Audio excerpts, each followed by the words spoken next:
He hired a nanny to fix his broken routine.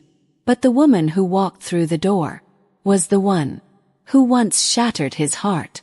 Years later, under the same roof, his daughter laughed with her, like she had always belonged.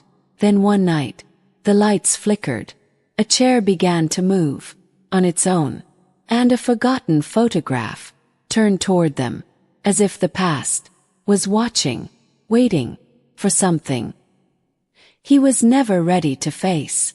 What if the house remembered everything and brought her back for a reason? And what if, this time, losing her again was not an option? Before we dive into the incredible story, do not forget to like, subscribe, and hit the bell button so you never miss our powerful, life-changing content. Thank you for listening to this heartfelt story. If it moved you, share it, comments below, and let someone know you are never alone. The first thing I noticed was the sound of her footsteps.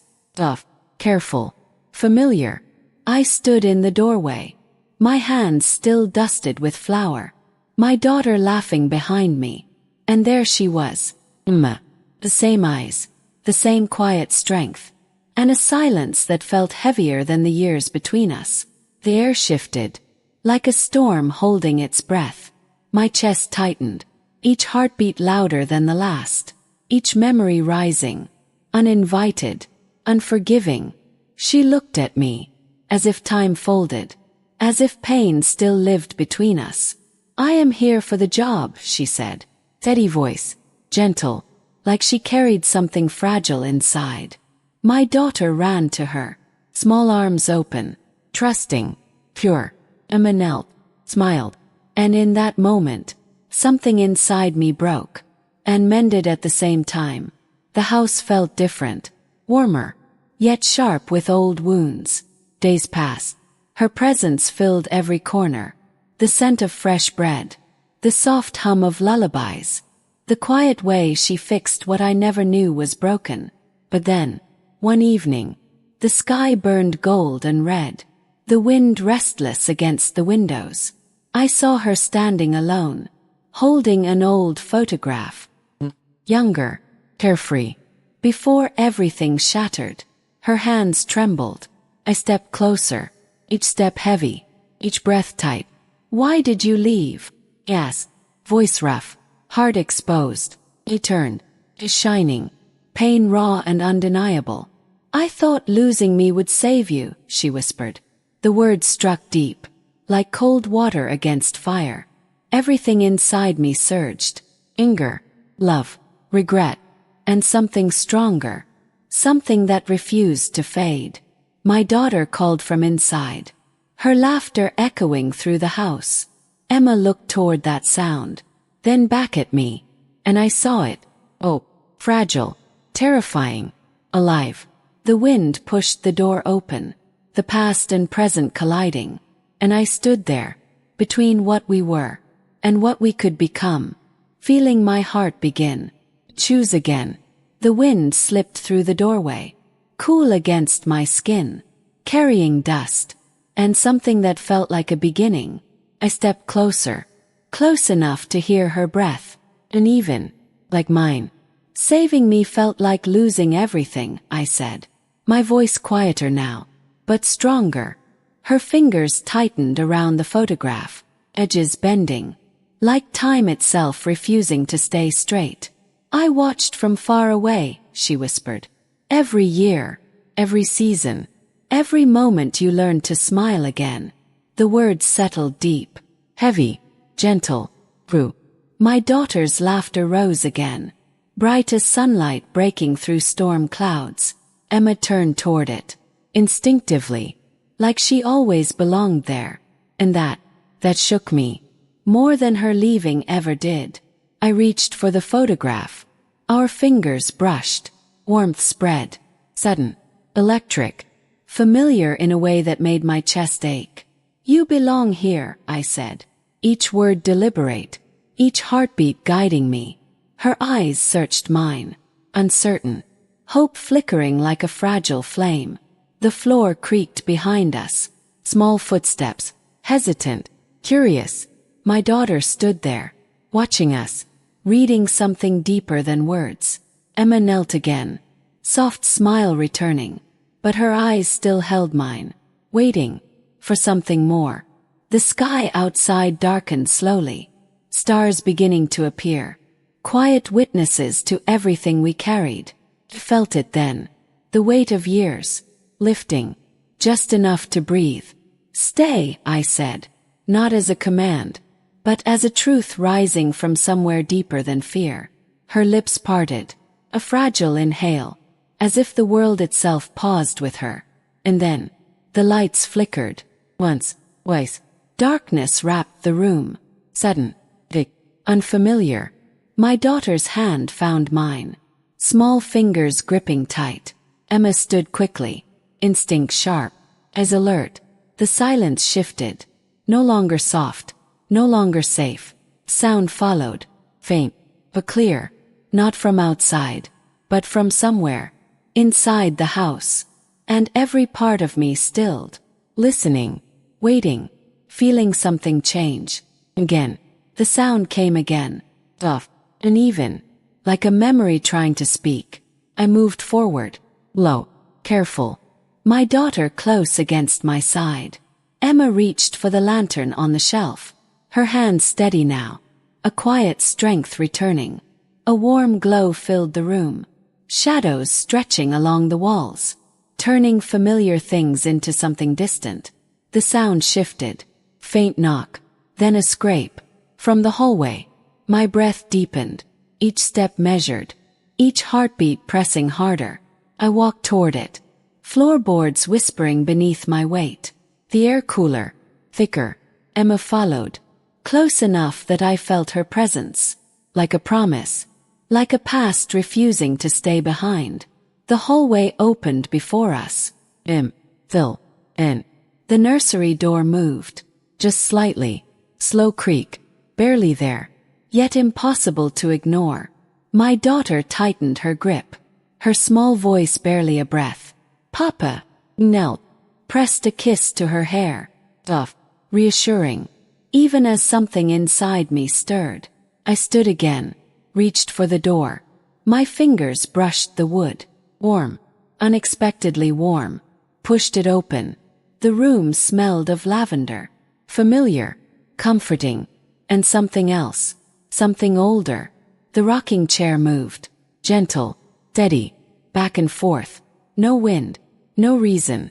Emma stepped beside me, her hand finding mine, firm, grounding. Her breath caught, and I followed her gaze to the wall, where the photograph once hung, now resting on the floor, glass unbroken, yet shifted, like it had been touched. I stepped closer, every sense awake, every memory pressing forward. The chair slowed, then stopped, complete stillness. A silence filled the room, thick with meaning. Emma's voice came, soft, shaken, yet certain. "This house remembers us." The words settled into my chest, deep, unavoidable. I looked around, at the crib, the worn blanket, the life rebuilt piece by piece, and I felt it, not fear, but something else, something that asked, something that waited. My daughter stepped forward, gentle, unafraid, her small hand reaching toward the chair. And in that moment, everything inside me surged again. Past, present, love, was, all colliding.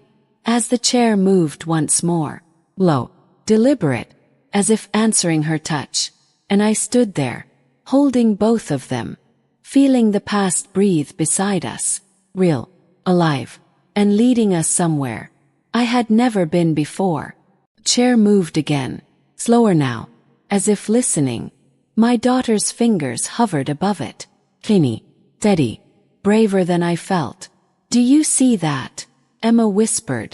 Her voice carried no fear, only wonder, and something deeper, something that felt like recognition. I swallowed, my throat dry, my pulse loud in my ears. "I see it," I said. The lantern flickered, casting light that bent across the walls, like the room itself breathing. My daughter touched the chair, soft, The motion stopped instantly. A stillness fell. Waiting. And a warmth spread through the room. Not heat. Not fire. Something gentler.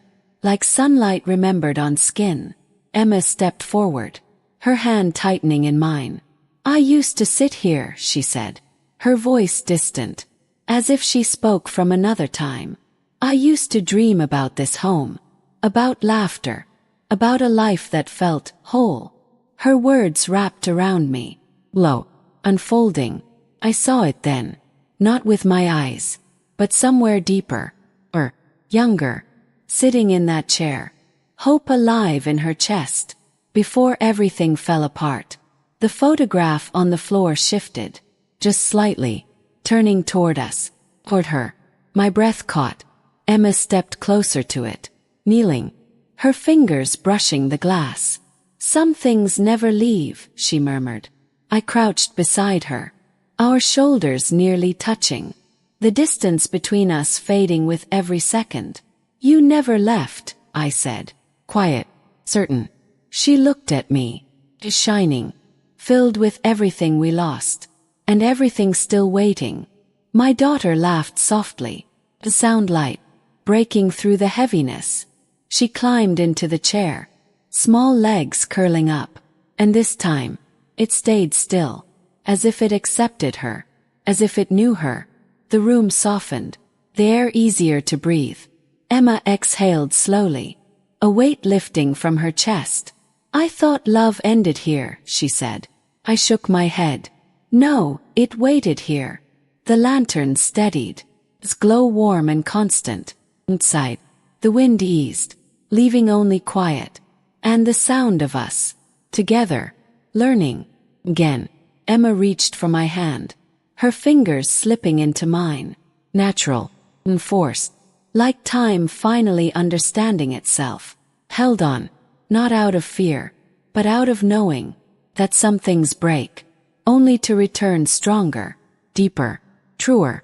My daughter looked between us, her smile wide, certain, and I felt it, the beginning of something vast, something earned, something that asked for courage, and gave back more than it took.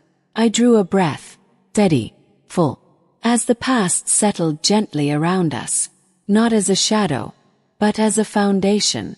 And just beyond that moment, I felt another shift, quiet, inevitable, as if the house itself waited for the next truth to be spoken. The silence stretched, expectant, like the world leaning in. I felt it in my chest, quiet pull forward, something asking to be faced. Emma's fingers stayed in mine, warm, certain, as if she sensed it too. My daughter swayed gently in the chair, humming, tune Emma once loved. The sound lingered, then changed, slightly, not wrong, just older. Emma stiffened beside me. "That song," she whispered. "I never taught her that."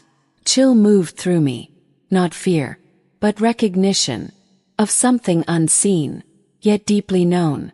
The lantern dimmed, just a fraction, and the walls seemed to hold their breath. My daughter stopped humming, her gaze drifting, past us, toward the far corner, empty, yet suddenly full of meaning. "Someone is here," she said softly. Her voice carried calm, no panic, only quiet certainty. I followed her gaze. Nothing moved, nothing stood there, and still, felt it, presence, gentle, watching, waiting. Emma stepped forward, low, drawn by something beyond reason. Her grip loosened from mine, not to leave, but to reach. "I remember this feeling," she said, barely a breath. Her hand lifted, fingers trembling slightly, as if touching air that held memory. The photograph on the floor warmed again, a faint glow beneath the glass. I stepped closer, every sense alive. "What do you remember?" Yes. She closed her eyes, tears slipping free, silent, unhidden. "A promise," she said, voice breaking open, one I was too afraid to keep. The room shifted, not in form, but in feeling, like something long held, Finally rising, my daughter slid from the chair, walking slowly toward Emma. She placed her small hand over Emma's, and in that touch, something unlocked. The lantern flared brighter, light spilling across every corner, pushing back every shadow. Emma gasped, her eyes opening wide. "I see it now," she said.